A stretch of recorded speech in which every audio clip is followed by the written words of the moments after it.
You can go ahead and roll it because we can edit this first part. Okay, so we're here at Valley Natural to talk compost.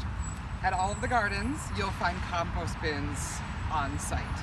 So I'm going to take you through a quick little lesson on why we compost and how to do it. Really basic.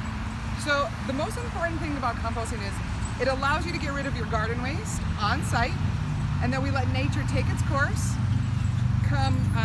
decompose it for us, and it results in some beautiful, not fertilizer per se, but like good, nutritious soil amendment. But there's a couple important things that we do to kind of speed up that natural process. And that is when we put our garden waste in here, we want to make sure that there's plenty of air, plenty of moisture, which we're actually lacking probably at all the gardens, and enough of the right balance of green, nitrogen-rich waste to carbon, or brown, carbon-rich waste. We have a lot of carbon in all our compost, so I do encourage you to, when you see literally green waste, to throw it in there. We do, as a note, prefer to keep all of our compost on site solely for the waste on site. So don't bring your food waste or your own yard waste. So this is what they look like. These have been here for a couple years, I think.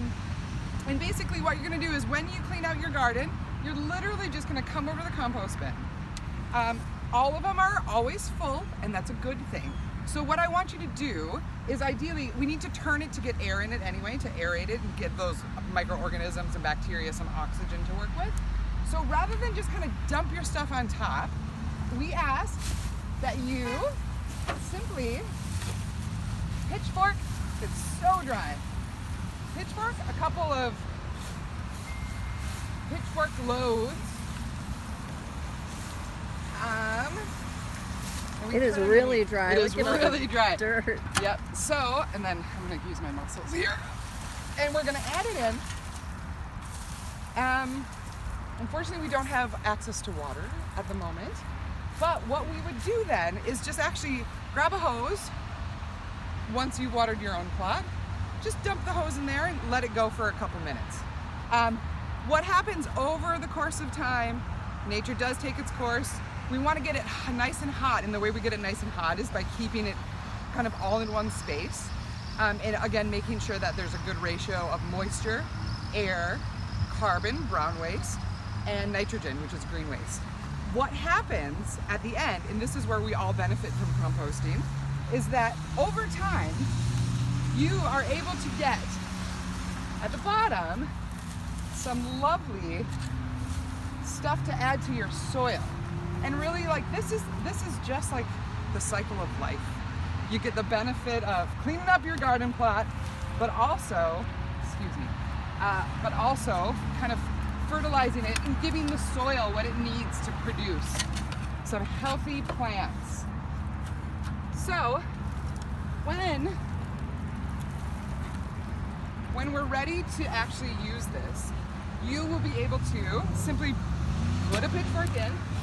Well, this one is really packed and very dry. You'll be able to basically shovel this out better than I am right now. And then, you can put it in a bucket and just bring it over to your plots. This one obviously needs a little bit more time. When compost is ready, it actually kind of looks a little bit like soil. Not as black, not as dark. But when you see it kind of a little bit dry and a little bit really like soil, that's when it's kind of ready to add to your garden. It's really important to make sure that's closed so we don't have any leaking out. And again, add water. And then really that's the essence of composting on site. That's the basic, simple way to do it. We allow heat, water, and air to work their magic. So yeah, does that make sense? Cool.